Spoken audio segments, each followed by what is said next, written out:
watching this video, I'm guessing that you might be a Power Rangers fan. And if you're a Power Rangers fan, you probably collected a lot of the toys growing up. Let's not kid ourselves. For as great as the show did, a lot of that revenue came from toy sales. I personally had very fond memories of collecting the toys growing up, but I also had some pet peeves. In this video, we're going to cover some of my top pet peeves from the first 10 seasons of Power Ranger toys. We're going with the first 10 seasons because that's the era I grew up with. I'll cover at least one thing that I didn't like about each season of Power Ranger toys, but there's certainly going to be plenty of honorable mentions. Also, a fair warning guys, I'm probably going to be spending a lot of time talking about the Megazords because that's what I played with the most. But if you guys want to talk about any other Power Ranger toys, especially from seasons after the first 10, let me know your thoughts down in the comments. Alright, let's get to it. So we're going to start off with the OG series that kicked it all off. Season 1 of Mighty Morphin Power Rangers. This was the early 90s, so toys were top-notch quality, the plastic felt really heavy duty, and I'm sure for those of you who still own your original toys, they probably hold up pretty well. That being said though, I cannot stand the lightning bolt stickers. For those who don't know, Power Rangers is adapted from a Japanese TV show called Super Sentai. For this particular season, it was adapted from the 16th season, Koryu Sentai Zyuranger, which had a lot of mythical elements to it. And a lot of the figures had Z-shaped stickers all throughout. Those probably did not sit well with Saban because when he brought those toys over, everything was replaced with lightning bolts. This was particularly annoying to me as a kid because even though I saw the Z-shaped emblems on the TV show, I wish they would have had it on the toys, but instead we got lightning bolts. On the plus side though, season 1 was one of those seasons where we got a lot of bad guy toys. Nowadays you might only get 1 or 2 figures of the villains, but back then you got a ton of Monster of the Week toys. I can't complain too much, but I didn't like the fact that the monsters were just a little bit shorter than the Rangers, especially given the Rangers are in spandex suits and these monsters are in big rubber suits. You would think if anything the monsters would be a little bit taller than the Rangers. But yeah, lightning bolts were probably my biggest pet peeve in season 1. Let's get on to season 2. So in order to preserve the familiarity with the show, Saban decided to keep as many elements from the first season as possible. That being said though, to get kids hyped up about new toys, they did upgrade the original Dinozords to the Thunderzords.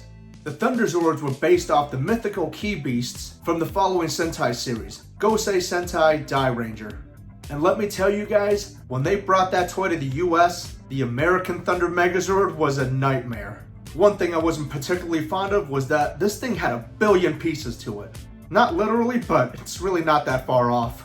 The Thunder Megazord helmet itself had the back of the helmet, the front crown, and the little horn piece that went on top. And even that piece had a damn orb that you had to place into the top. Oh, and also the helmet itself had another orb that you had to place into it. And on top of all these pieces, you had 1 billion stickers that you had to put on. A lot of which had the lightning bolt stickers.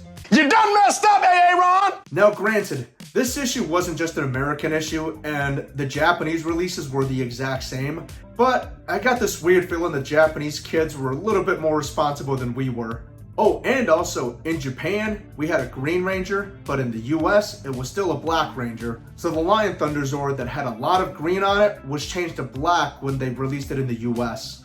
The other thing I could not stand was the armor plates on the upper legs. In the original Sentai, those armor plates were more of a grayish or silver color. When they brought that toy to America, they made it black for some reason. I don't know why, I didn't particularly like it, but it is what it is. The Tigerzord and Tor the Shuttlezord also had lightning bolt stickers, but for some reason, it didn't bother me nearly as much as they did on the Thunder Megazord. As annoying as some of these details were though, it would get even worse next season. The Zords in Season 3 of MMPR was adapted from the Japanese show Ninja Sentai Kaku Ranger. I actually thought the first set of Zords was done a lot better than in previous seasons. Technically the second set of Zords in Japan, but I digress. There was no need to plaster a lightning bolt over everything, although we still got it on the Frog Ninja Zord's legs. Overall, the Ninja Megazord and the Falcon Zord was fine, although it did bug me that the American version of the Falcon Zords did not have electronics like the Japanese version did. The biggest issue though came in the Shogun Megazord. See, in Japan, there was no pink Shogun Zord. That particular Zord was white. And in the American TV show, they also kept that Zord white. But for some reason, the American toy, they decided to scrap the white color and go with a pink Shogun Zord. This made no sense to me, especially since in the show, Kimberly didn't even get a pink Shogun Zord. It was Tommy that got the white Shogun Zord. The worst part of all of this was that in the show, they created the Shogun Ultra Zord using the actual toys as props. And for some reason, instead of just importing the Japanese toy, they went with an American toy that clearly had a pink arm. I can let some of the details like the lightning bolts on the shoulder slide since Saban was doing this less and less, but I cannot give the pink Shogun Zord a pass. By the time Power Rangers Zeo came around, things were actually a whole lot better. At this point, the Zords have completely gone away from the lightning bolt stickers, and the quality remained great. That being said though, it did bother me that some of the toys were still missing the chrome that you saw on the Japanese versions. For the original O-Ranger toys, both the pink and yellow Zords had chrome symbol plates, but in the American version, they decided to go with a dull plastic. That wasn't my biggest issue though. My biggest issue was the lack of chains for those Zords. In the Japanese versions, both these Zords had chains that would attach to the green and blue Ranger Zords respectively. But in America, they decided to go with string. Didn't make a whole lot of sense to me. I didn't really like it, but at least we got away from the lightning bolts. Quick announcement before the next segment. We're still a pretty young channel, and we would love your support. Consider supporting Ranger Business by subscribing, liking, commenting, and turning on notifications for all the latest updates. And if you guys haven't checked out my retrospective on the dark side of the Power Rangers documentary, I think you'll really like it. Alright, back to the show. For the next season, Power Rangers Turbo, I actually thought they did a pretty good job with the toys overall. Just like in Zeo, a lot of the Zords were still missing chrome pieces here and there, but overall, it was fine. I really don't have much of a bone to pick with Turbo, at least for the toys, but part of me wishes that the Rescue Megazord would have gotten a more formal weapon of its own, instead of its main weapon being the Artillotron cannons.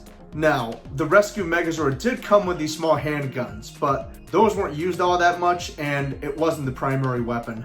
Also, a quick honorable mention, they released this Turbo Garage playset and released a Larago figure with it. If you're not familiar with the character, I wouldn't even blame you. He was a character in the Turbo movie and appeared in the Shift into Turbo 3-parter to kick off the series, but other than that, he was not seen in Turbo at all. So why they included him, I have no idea. The next season, Power Rangers in Space, is to this day one of the most popular seasons of the franchise. I remember seeing the Astro Megazord on TV as a kid and thinking, this is really cool that instead of a 5-piece combiner, now you've just got the Mega Ship and the shuttle. No real issues with the Astro Megazord or the Delta Megazord. A lot of my gripe comes from the back half of the season. During the second half of In Space, the Rangers find the Mega Vehicles, and these 5 vehicles combine to form the Mega Voyager. One thing we really haven't talked about yet is quality control. See, the Mega V4, which made up the chest plate and the arms of the Megazord, sometimes had faulty joints. So if you use a little bit too much force, or try to turn the arm at the wrong angle, you actually snap the plastic inside the arm and it makes it really loose. Luckily, on the hip of the Megazord, there is a spot to rest the Mega V3 missile, so the right arm could still hold its weapon. But if you broke the left arm, it would have a really hard time holding the shield. And honorable mention goes to the Silver Ranger's Mega Winger. This thing is so much smaller than the Mega Voyager, even though on screen they're about the same size. But that's not my issue though. See, when the Megazord stood up, it almost looks like it has no feet, as the foot panels don't extend outward. So it just makes the Zord look really awkward. After Power Rangers in Space, we go even deeper into the vastness of the universe in Power Rangers Lost Galaxy. Unlike a lot of Power Ranger toys that have sold or traded over the years, I still have most of my Zords from this season. They are the Japanese versions though, and thank God for it, because those are so much better than the American versions. In Seiju Sentai Gingaman, a lot of the mechs had tons of die-cast. I think the Japanese version of the Galaxy Megazord, Gingayo, weighs almost 5 pounds on its own. The problem though is that when they brought these toys to the US, as a cost-cutting measure, they had to strip a lot of the die-cast. The upper legs of the Megazord, the shoulder plates on both arms, and the entire upper body of the Megazord was all die-cast in Japan. And when they took it all out for the US version, it just made the toy felt so much cheaper and lighter. They did this with pretty much every Zord this season, but it was most noticeable on the Galaxy Megazord. Also, honorable mention for the Toro Zord. In addition to changing the foot pieces from metal to plastic, the American version also got rid of the chains inside the Zord and replaced it with strings. Oh, one more honorable mention. In Japan, the armor plates for the Lights of Orion was released as a separate set, but we never saw it in the US. I was lucky to find the Japanese release, and luckily with 3D printing technology, it shouldn't be too difficult to recreate that armor. The Zords from the next season, Power Rangers Lightspeed Rescue, was a lot more fun. Unlike Lost Galaxy, there was a lot more connectivity within the Zord system, and each Megazord could combine with another in some way, shape, or form. Unfortunately though, one of the coolest Zords in the show was horrible in toy form. In the mid-season finale, Lightspeed Megazord and the Max Solar Zord combined to form the Lightspeed Solar Zord.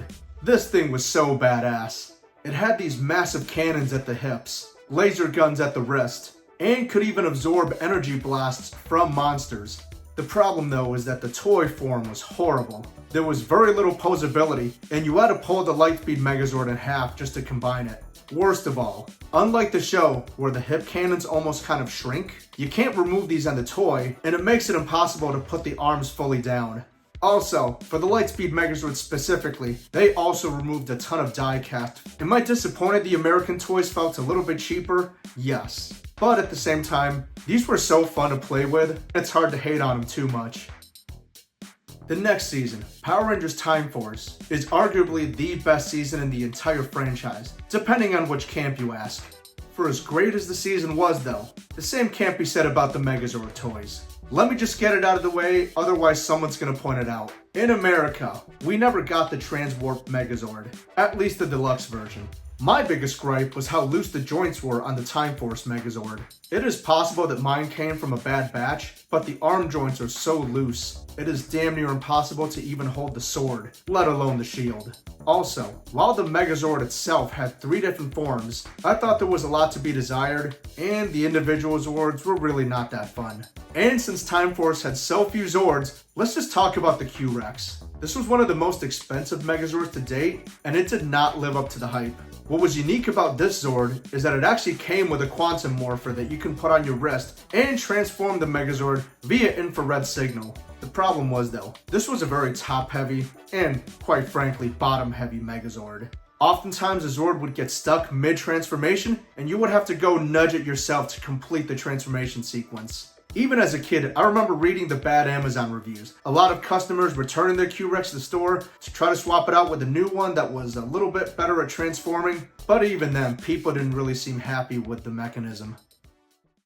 Finally, we get to season number 10, Power Rangers Wild Force. I forgot to mention this earlier in the video, but over time the size of the Zords got smaller and smaller. This sort of peaked during Power Rangers Lightspeed Rescue, when the Zords had to be small to fit inside the massive 18-inch Super Train Megazord. Problem is though, after Lightspeed Rescue, they decided to keep the Megazord small, and for a couple years, it stayed that way. The Zords in Wild Force, unfortunately, were also on the smaller scale. In fact, the fully combined Wild Force Megazord was no taller than 8 or 10 inches.